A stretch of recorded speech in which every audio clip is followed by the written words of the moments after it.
On this episode of Real Estate Insiders Unfiltered, we talk about the lawsuits, the settlement with Remax and Anywhere, rumors about Keller Williams. We talk about post-lawsuit, what this will look like. It's going to be an incredible show. Tune in. You talk about it privately. We talk about it publicly.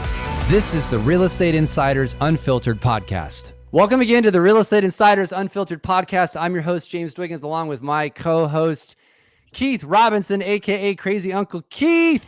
Yes, sir. Tell us about Ed Zorn, the Vice President and General Counsel at CRMLS, largest MLS in the country. Yeah, Ed came on, who is a wealth of knowledge and opinion on this topic. We've talked a lot about where we are. Ed came and sat down with us to talk about where we could be headed. So we got to pick his brain on what some of the outcomes will be, how the business could look different, how MLSs could look different. The settlements, what's will in them. or Yep. will NAR not settle or settle. Great conversation as we start to lean into what will happen on the other side of all of these lawsuits. Put it in your ear, kiddos. It's going to be a great show. Yep. Ed, welcome to our show. We are super excited to have you here today. I'm going to just do real quick before Ed explains who he is and his background. I wanted to preface, Ed is one of the sources that I go to for information on these lawsuits. He's one of many, but definitely one of the smartest. So you are all in for a treat today because this man has been in the know on these cases. We're going to talk about that. And with that, let's just give a quick background on who is Ed. Tell us your background and your position and all of that stuff. Great. So, thanks. Well, appreciate the opportunity to join you guys and talk on these types of subjects. Again, my name's Ed Zorn. I'm currently the Vice President and General Counsel for the California Regional Multiple Listing Service. We're the largest MLS in the country with about 110,000 subscribers. That's agents and brokers who use our service. Right. How many? For about 8.5 years in that role. Very excited to do that. It's been a very fun job based on my background. I've been an attorney for 30 years. It's hard to say that sometimes. And I've been a realtor for 20. So my past, I have actually operated both residential and commercial brokerage firms. I've also worked as an attorney for brokers, local realtor associations, developers, as well as homeowners on the plaintiff side, where I actually sued realtors. Don't say that publicly. I know a lot of people like to hear that part, but we'll mute that part of my history. So. Yeah. So you've worn all hats, which makes you very unique, candidly, than a lot of other lawyers I've talked to, where you obviously understand this business. You are in it. You still are. And then you represent the largest MLS in the country. So you get to have unique access to a lot of conversations going on that a lot of people don't. I do. And, I think let's before we dive into, because we're still getting to know you a little bit, we have 3 questions we always ask our guests. And it's just designed to take the lawyer hat off so people don't think of you as the lawyer, but who is my original question, who is Ed? So I'll ask the first, Keith goes next after. If you were a superhero, who would it be and why? I'm ready for this one. It's going to be good. I can tell. I would be Superman. Okay. That's the flying thing just seems off the charts cool.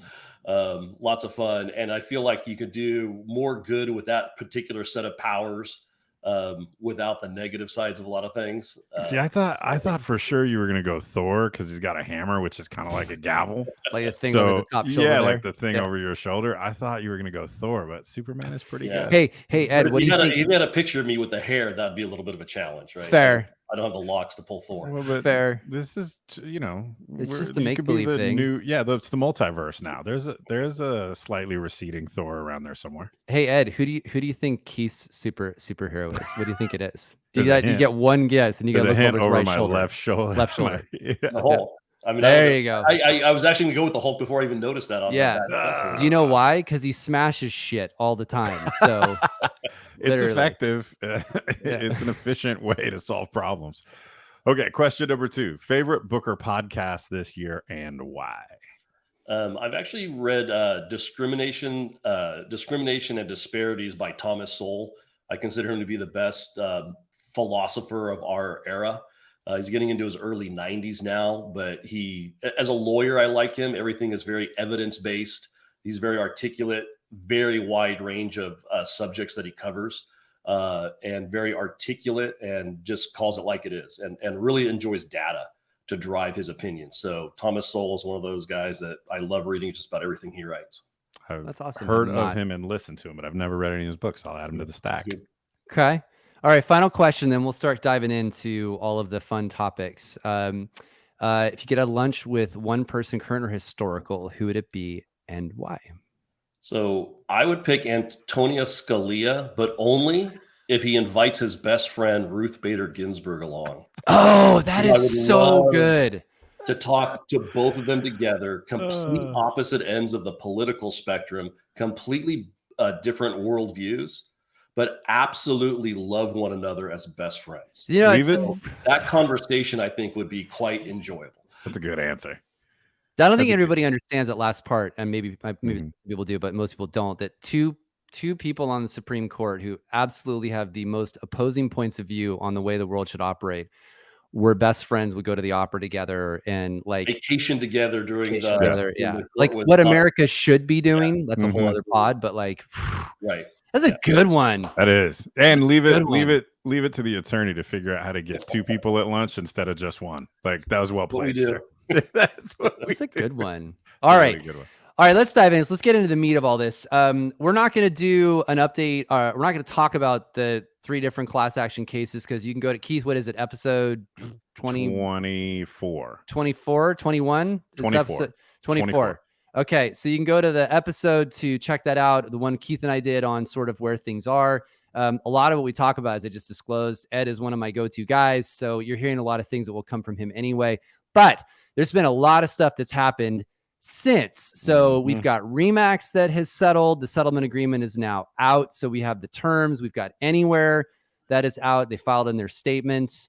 Word on the street is Keller Williams maybe moving towards the settlement. At least that's the rumor mill that's happening. And NAR goes to trial next week. Yeah, theoretically. So, all right. So just let's not frame up what the cases are because anybody on this podcast has heard about all this stuff. Yeah, go listen to 24 if you haven't.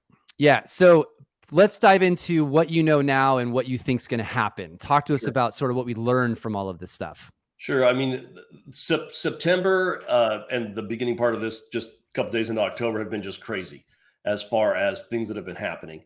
Let's start with the Anywhere and Remax settlements. Some of the things to keep in mind, those settlements were announced, a bit of time ago, but we just got the filings on October 5th were done at the court for preliminary approval. And how this works is to approve a settlement in a class action case, you submit the paperwork, the court does a preliminary approval and then sets hearing dates if there's more major objections that are going to come from some of the other parties. So we're just kind of beginning that process. To me, nothing really surprising in the Remax and Anywhere settlements beyond what had already been, listed in some of the media outlets. I think one of the things to point out is they did settle Morrell, the larger class action 20 market case. Obviously, the one that's going to trial next week, the Sitzer Burnett case, and also NOSLEC. That was also resolved in that same discussion. With that, people know that as MLS PIN for getting it just for the MLS PIN case. Yeah. And so it was all of those. What that tells us, and one of the other things, my background, I was a mediator and our arbitrator as well. What that tells us is there was a mediation and settlement discussions going on with all of the plaintiffs in attendance. And that's really important because from the perspective of NAR, there's no way NAR is resolving these cases or settling these cases unless it settles the cases across the whole country and it handles all of the cases together. Okay, let's break that down. They were all together in the same room. Let's break that down. So you don't want to settle one. You want to get them all off the table so that you're not dealing with further litigation and potential other classes or other class litigation after. So can I explain that to everybody so they understand what that means? Sure. So whenever you resolve a case and you pay some money or you agree to do something, you want that to end. And you don't want any more exposure, liability, or effort to have to go into fighting. right? That's the whole reason you settle, even if you don't think you did anything wrong, right? People who don't necessarily do something wrong will sometimes still settle out of convenience. Mm-hmm. And in this case, what we see from the filings is that the case is settled for the whole country. So in addition to the 3 cases we're talking about, there was an additional class that is being resolved. And that class is any seller in any MLS across the country that utilized any of these firms, right? So the mediator and the plaintiffs that were involved in these conversations to reach these settlements were all together in the same room. Okay. And that's a really important thing for us to realize, because that's really how you get these cases settled. And for everybody together in one spot. 4-year statute of limitation on these, is that right? Correct. And that's why the term that talked about the class being expanded. So rather than the settlement class, in a class action, there's a defined class, and the court sets that through a motion. And we've seen 2 motions already. One is Missouri. That's the one going to trial next week. Right. The other one is the Morrell case with 20 separate markets, and they set the class up as to those identified 20 markets. What they're requesting the court do, and by stipulation of the parties, is to expand the class, make it bigger, so that it includes every seller in the United States from any MLS. So if you're not in one of the named MLSs, then it's any MLS, within the last 4 years. Okay, so but the big piece here that we really want to make sure our listeners know is the fact that they were all in the room before means they can all get in the room again and are willing to in order to facilitate settlement, correct? Correct. So for the parties that haven't settled yet, and I emphasize the word yet. Yeah, I've got a question. We've been talking about this, so yeah. They're together. There's conversations going on, and they're structured in a way that a deal can get done. Mm-hmm. Yeah. Okay. So I want to make sure everybody understands this. When the class opens, and I'm going to use simple math here because I want to keep it simple for everybody. So there's a 55 million and 83 million and the numbers thrown in there. I'm just going to use simple math here. And there's $150 million that's in this pot, whatever the number is. They're basically saying everybody in the US can join who bought a house or sold a house, in the past 4 years. So that money minus lawyers' fees, which will be big. Which will be big, but then gets spread out amongst all of the people that joined the class. They'll get, instead of, I'm making up this number, but instead of it being $500, they're going to get $20. Right. So instead of joining the class, it's actually flipped. Okay. And maybe you guys have all gotten this, the little white card that comes just got one. A Target or a Walmart or some phone company you dealt with. And what happens is everybody is in the class that sold a home in the last 4 years. Got it. And then you get the little white card if you want to opt out of the class. And by opting out, what you're saying is, hey, I don't want to be part of this resolution. I want to go at it by myself. I want to go hire my own lawyer.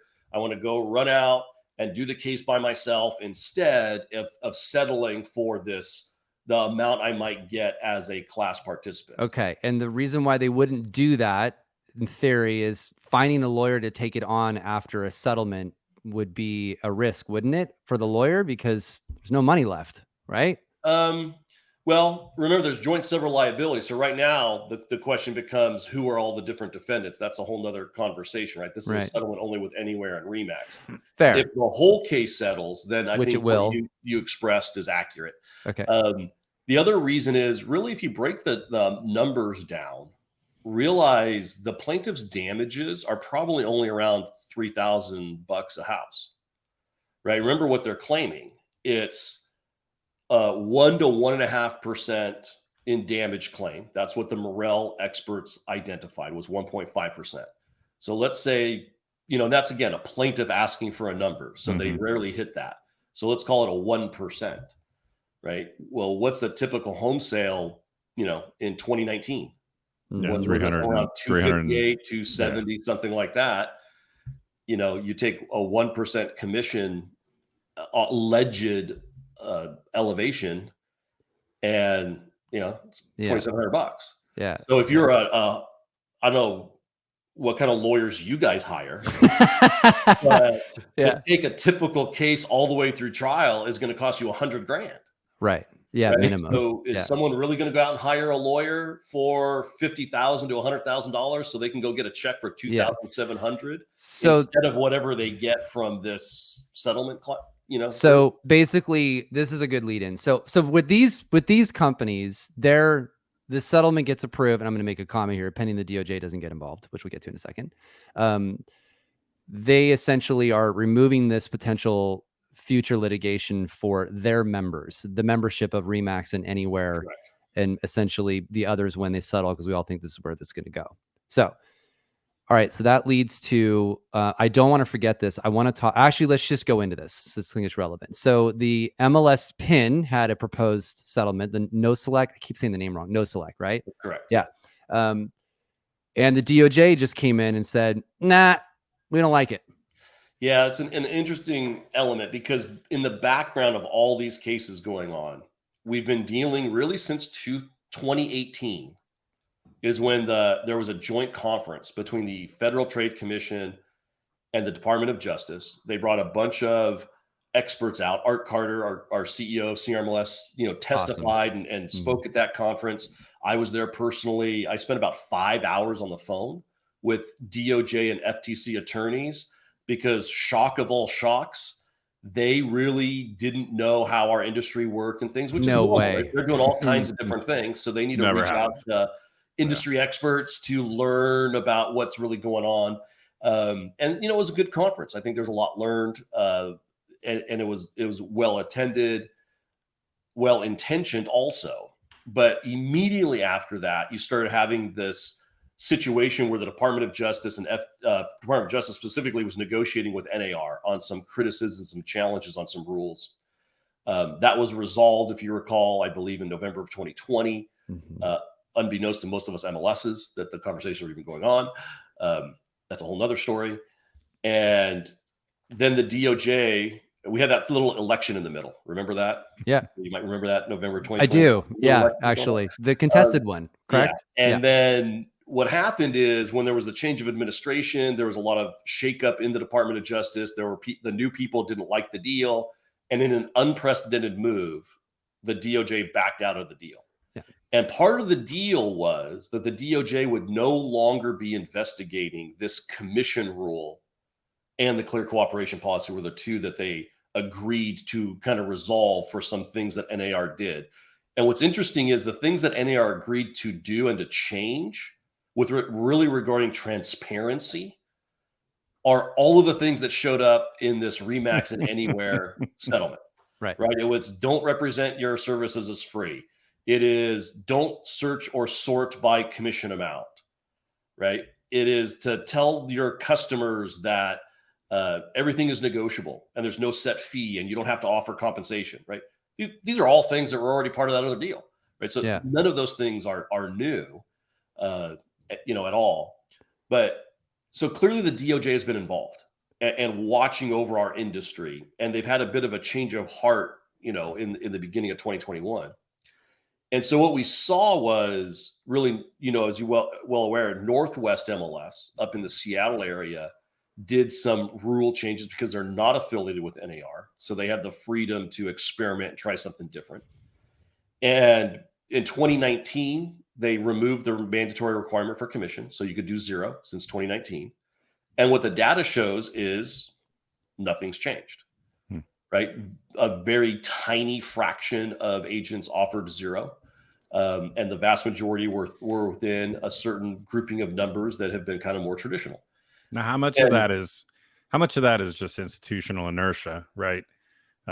People just keep doing what they're doing for the most part. Certainly. There's also an argument that could also be a reflection of what the market actually is. Sure. Right. So the powers that be can wish with all of their heart that, commissions come down to a certain level or some arbitrary number that they picked out of their, themselves. Hat.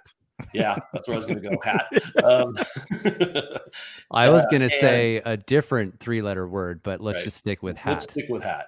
That so rhymes with bass.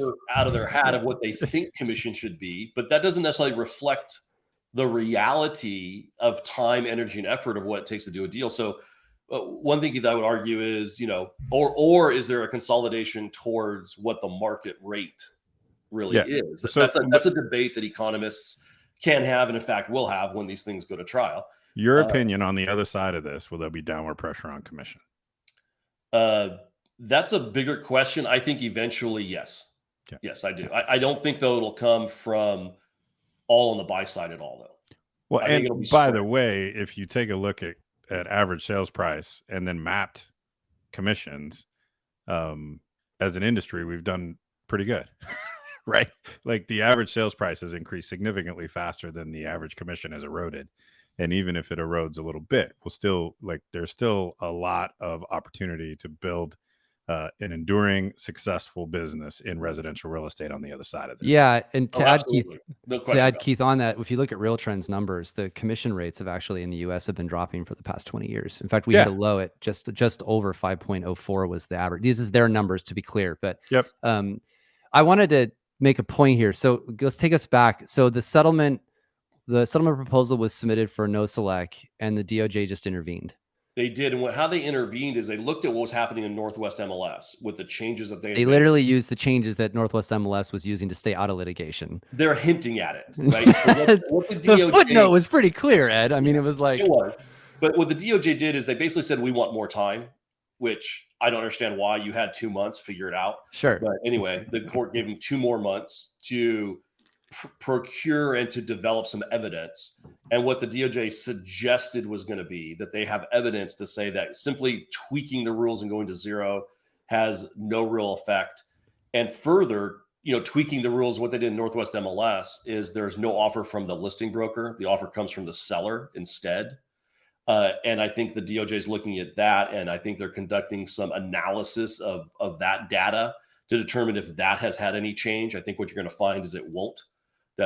That if you have anything in the MLS, that's the criticism really that the DOJ has is, and kind of think about it this way. Their perspective and the consumer advocate's perspective is, why is there an offer of compensation to the buy side in the multiple listing service? What's the purpose of it? So I'll ask you, what's the purpose of an offer of compensation in the MLS? Why is it there? Are you asking me that question? Because I know you're leading me counselor right now. And I know the answer that what I'm going to give is going to lead you to your point. Objection, leading question. Yeah.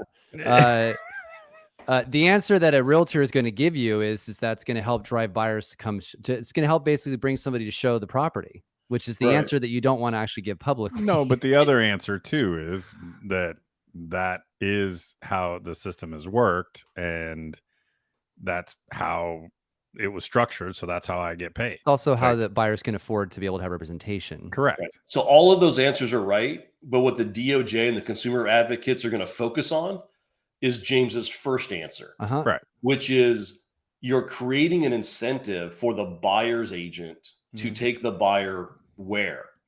It's interesting. What's the incentive for, right? The idea here is if I'm the fiduciary as a buyer's agent, and it's my job to take the buyer to the properties that work for them, that they can afford, that are in the neighborhoods they want.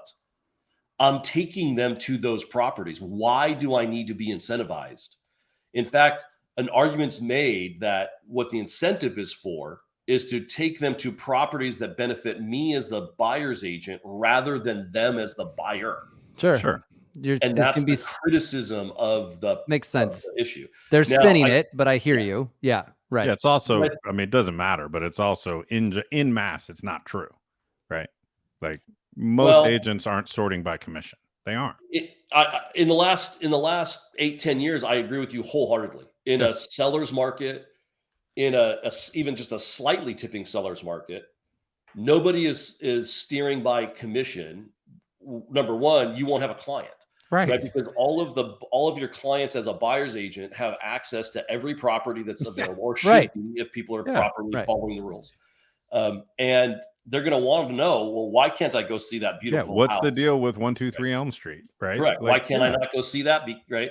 So I agree with you, but I'm going to push back a little bit and suggest to you what happens when the market collapses. What if it's 2010, 2011, 2012?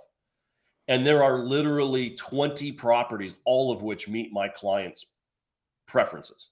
Yeah, but in that And I know by specific putting an offer example in, that they'll get it. yeah, but in that specific example, that's not the case, right? Because most of those houses, if you use that time frame, were trash houses with cement in the pipes, and then there were a handful of pretty ones that the clients were drawn towards and wanted to go see. Nope. There were in I worked Corona, the hotbed of this area, and I Mhm. guarantee you there were every time I had a buyer client, there were 20 properties that met their needs.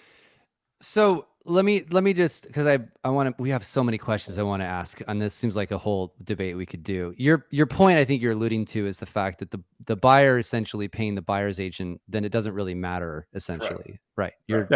Yeah. So Yeah. Other than it would crater the industry, right? Other than It your would. first time home buyer, if the first time home buyer can't afford to pay their Absolutely fee. can. And to be clear, it's if the only, you're saying if it's only allowed that the buyer could pay the buyer's agent, they would crater the industry. That's not how this will likely end up. We'll get to that in a second. But to be clear, I hear what you're saying. I want to ask this question because I think it's important.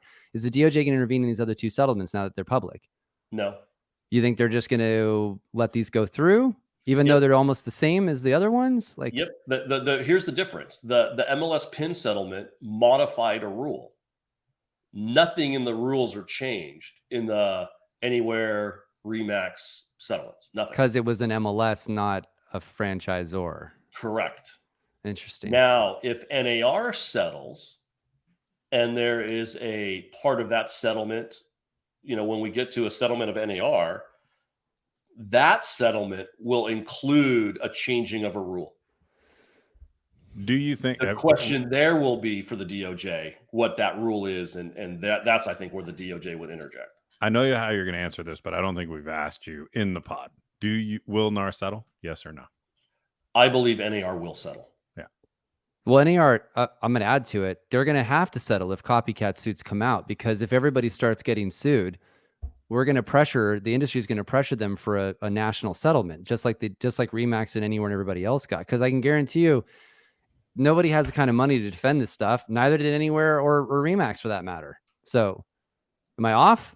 No, you're not. And I think NAR is willing to settle, right? I think it's just a function of, can the people in that room come to the terms necessary, one, on the financial side, right? And then also be able to cover and agree on what kind of rule would be acceptable. But I think, to your point, James, the DOJ has made very clear what kinds of rules will probably be acceptable and which ones would not. So if you're going to resolve it, you might as well settle it in a way that the DOJ is not going to mess with you. I have a follow up, and this is just me not knowing, right? So I'll ask a question for the audience. If they don't settle before the trial starts, does that mean a settle becomes less likely once you go to trial settlement? No. But I think where we are in the challenge that NAR has had leading up to the trial, I don't think it's going to settle before the trial. Gotcha. I think your most likely time period for settlement is the 30 days right after the trial. Gotcha. Before you get to a bond hearing. What's a bond hearing? Oh, God, here we go. A bond hearing is the event that occurs 30 days after you lose a case and you want to appeal, and you want to go in and ask the judge, please don't make me have to pay this judgment yet. Let me wait until my appeal is over. And what the judge has the duty to do is to protect the interests of the winning plaintiff, to make sure you don't just go take your money and spend it frivolously and it's all gone and the plaintiff never gets anything. So they establish an amount that you have to put up to the court so that the plaintiff doesn't go after all of your assets. And that's called that'll be a bond hearing, and that will be an important event. That will be very expensive. NAR will have to put up everything. It's building and blah, blah, blah, and all of it, correct? Yeah, okay. Right. So you believe NAR settles. You think they'll settle, if I heard you correctly, you said within, not before the trial starts, but within 30 days of the trial starting, or 30 days after. 3 days after. And Right. keep in mind, guys, this is me doing wild speculation. No, we get it. Totally. No, we're just trying to frame it up. We're just trying to frame it up. The post is going to see it's going to literally of the Yeah. podcast is Ed Zorn's perfect perfection of how this is going to actually. Ed Zorn insider information on exactly how. I have no intel or info at all. No, but you've been pretty good at, like, I'm going to give you credit where credit's due. You've been calling things, and it's happened almost identical to the way that you've been saying it's going to go. This is important, as I want to make sure that we're discussing this. NAR just changed its policy so that instead of, I keep hearing it's $1, a penny to zero, whatever, that basically from some amount of compensation to zero prior to the trial. Lots of mixed opinions on that. Obviously, MLSs have been ignoring NAR's rules and doing it anyway, like Bright. Does this have a material effect on the case? No, I don't think it does, because functionally, what is the difference between $1 and zero? To me, this whole issue of mandatory compensation is a red herring. It's a meaningless argument, because the reality is you could always put in $1. And what does that mean to anybody? It's a meaningless number. It's a meaningless. It's so so you close could to always zero. basically, in essence, offer nothing to the other side. That's always been on the table. It's always been allowed. The fact that NAR just says now you can put a 0 in instead of a 1, it's big whoop. Who cares? It's a very meaningless modification. So, follow-up question, because I think this is important.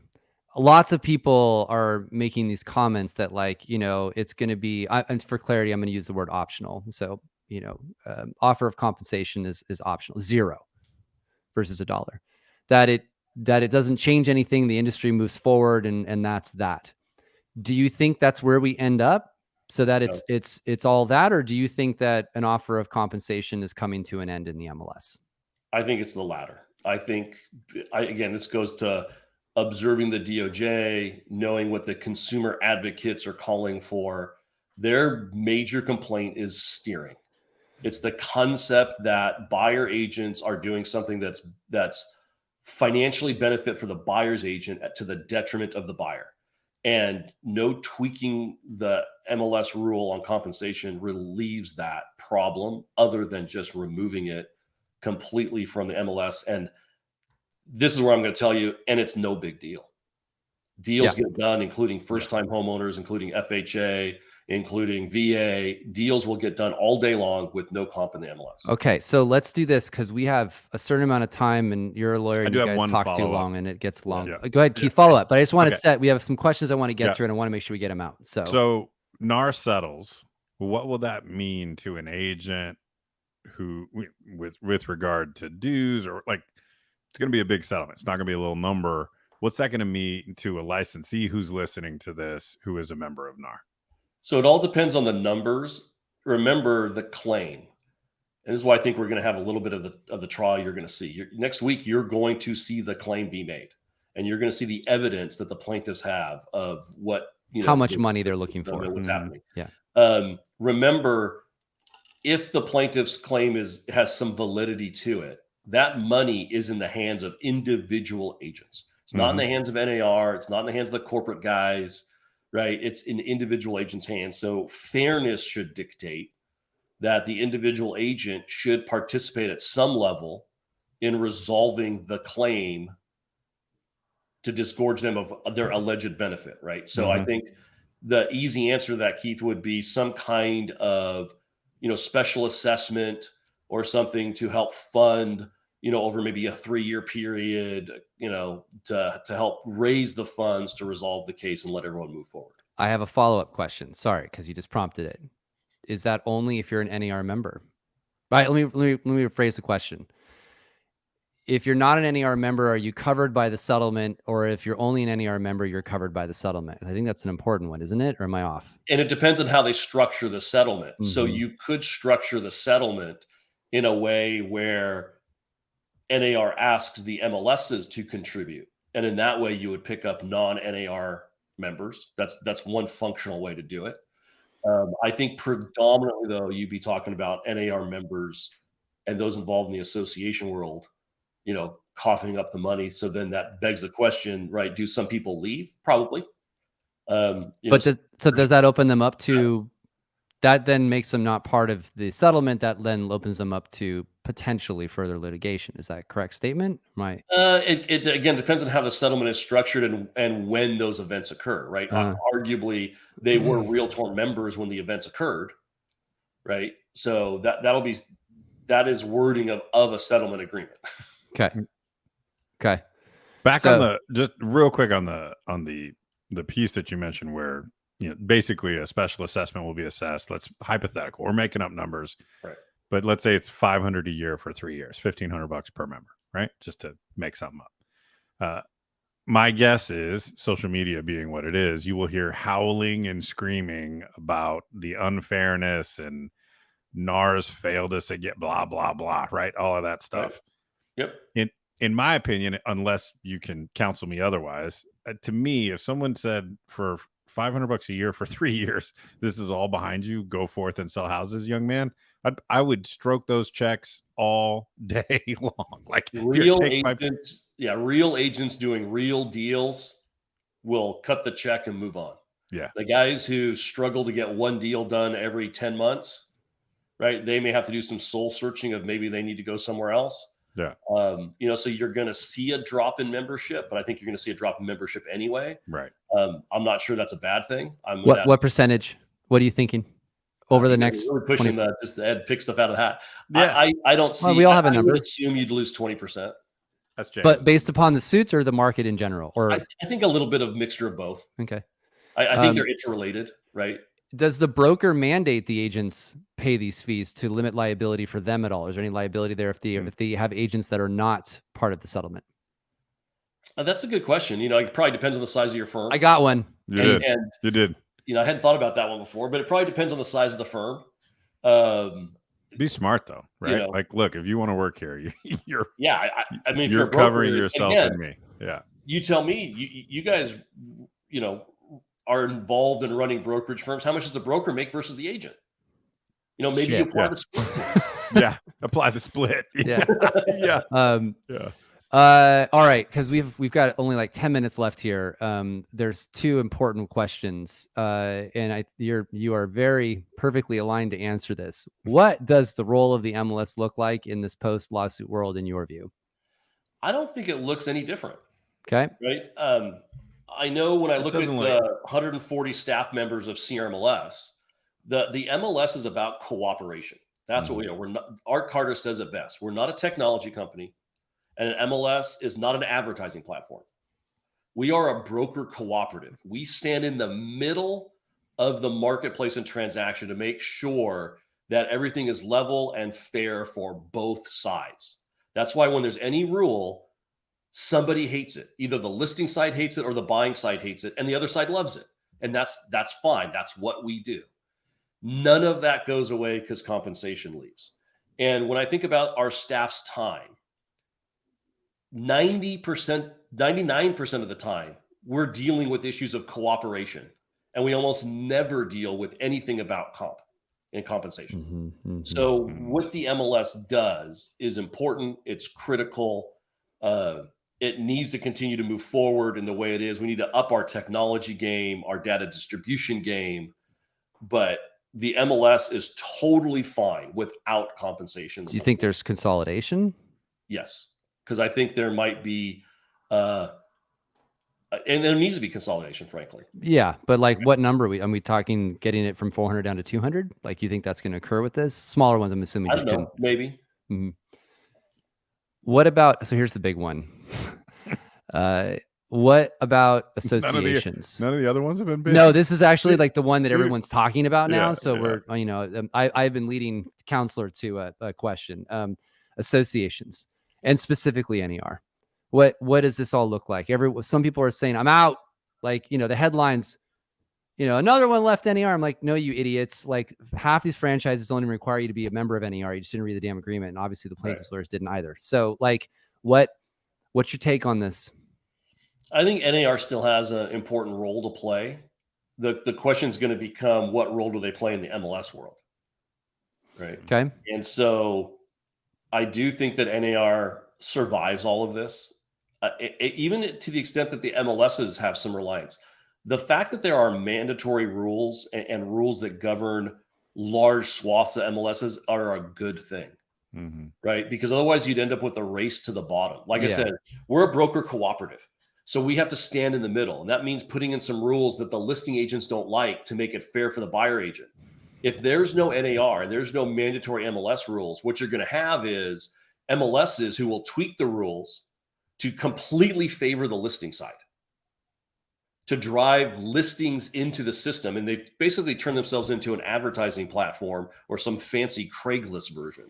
And that is bad. It's bad for the consumer. It's bad for the agents, right? So I do think that there should still be some role for NAR and some kind of mandatory rulemaking component that remains. Not to mention just the lobbying side.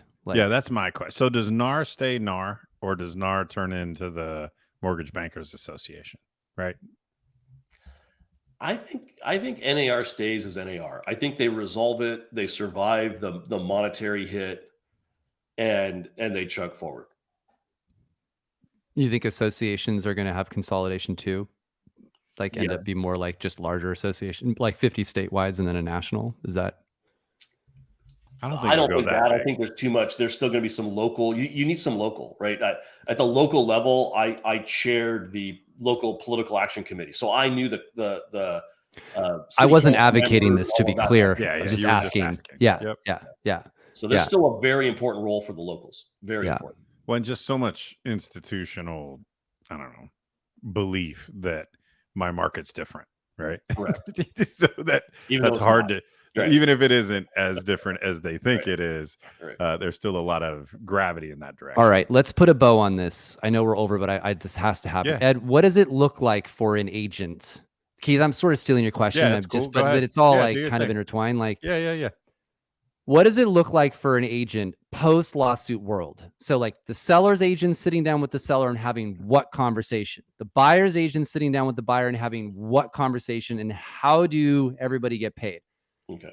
And so like, here's and by the way, I'm not paying you for this time, so just make it in like 3 minutes. So sure.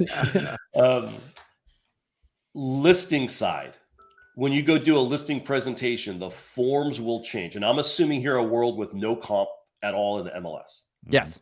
So the forms change. All the forms on the listing agreements about compensation get pulled out, get replaced with some kind of advisory, telling the seller, right, that this agreement is only between you and your agent, the listing agent. That's all who's getting paid. But be advised, the buyer may have an agent, and the buyer may ask you, the seller, to contribute to all or some of the payment of the buyer's fees.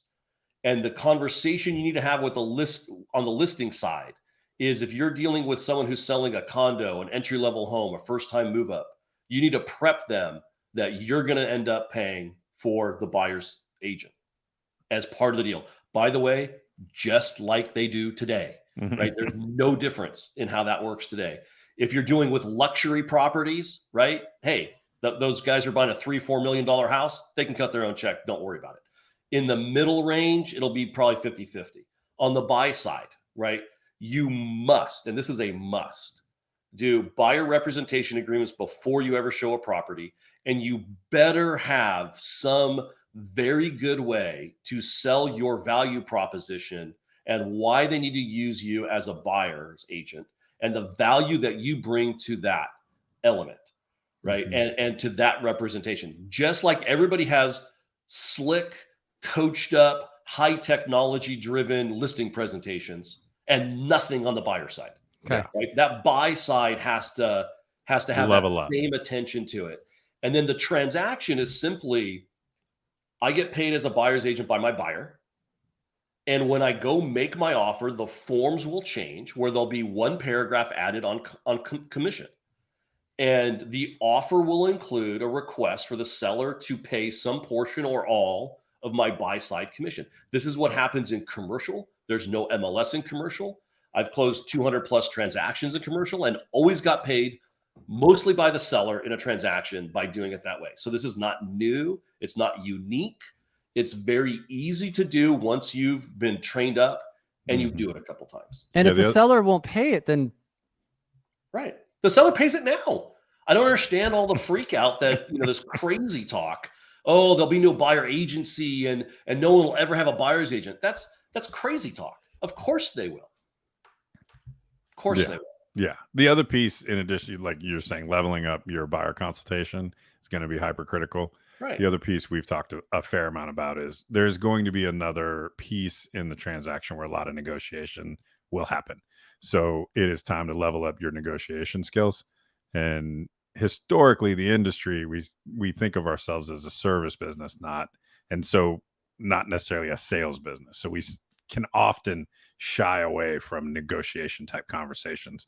It's going to be time to lean into developing that skill. It is, and it's the same skills that you'll use if you have a particular buyer who needs some closing costs to get the deal done. It is just going to be like that. It's the same skill, the same conversation. It's just a different number. You think NAR gets the, I keep saying NAR and it pisses everybody off who's there. NAR is going to get Fannie and Freddie to make changes so that you can finance the commission and the loan? I do. I think that would be a good move because it does free up another option conversation. So if you do have a seller who doesn't understand it or something, right? And if the government wants it to work this way, then the government needs to step up and actually do something to help that transaction go. So a simple rule that Fannie or Freddie will loan based on 103% or 105% of the value. And here's what I'd say, right? To closing costs, all closing costs. So you leave inside the incentive to negotiate a lower buy side commission and be able to use the balance of that for other closing costs, right? That could help get more deals done. So that's an incentive for Fannie and Freddie to step it up and write the 2 or 3 sentences it takes to make this happen. You made a comment to me once that really stuck. This is months and months ago. You also made this comment. You're like, I don't want the seller's agent to dictate what I get paid. Yeah. No, I don't. Like, I love that comment because it's not that you couldn't put a buyer, representation agreement in place to make those changes anyway, but you're controlling the conversation up front about what your value is, what you do, et cetera, versus somebody else dictating things on the other side, which I think was an interesting comment. So, well, especially when you're a 30-year lawyer, 20-year realtor, why am I getting paid the same as the guy who got his license last week? It's a great comment. Great comment. All right, Ed, we have to go. Man, this was awesome. Yep. Thank you for giving us the breakdown. Just full disclosure, and if I need to buy Art dinner or whatever, I'm fine. But as these suits continue to play out, we're likely going to have you back to kind of give us some updates on things. But genuinely, thank you for being here. Yeah. Really insightful as always. And I hope everybody who's listening or watching this, you just listen to the last part about all this. This isn't that big of a thing. Like, we're going to have changes, but we're not going away. So everybody calm the 4-letter F word down and just like, everybody chill out a little bit. So, well, I think thanks for the opportunity to let me share my opinions. They may not be worth much or may not pan out, but thanks for the opportunity. You've been right so far. So yeah, thanks. All right, my friend. Thanks. Appreciate you. You guys take care. It's our job to say out loud what everybody's only thinking to themselves. It's your job to subscribe to this podcast so you never miss an episode.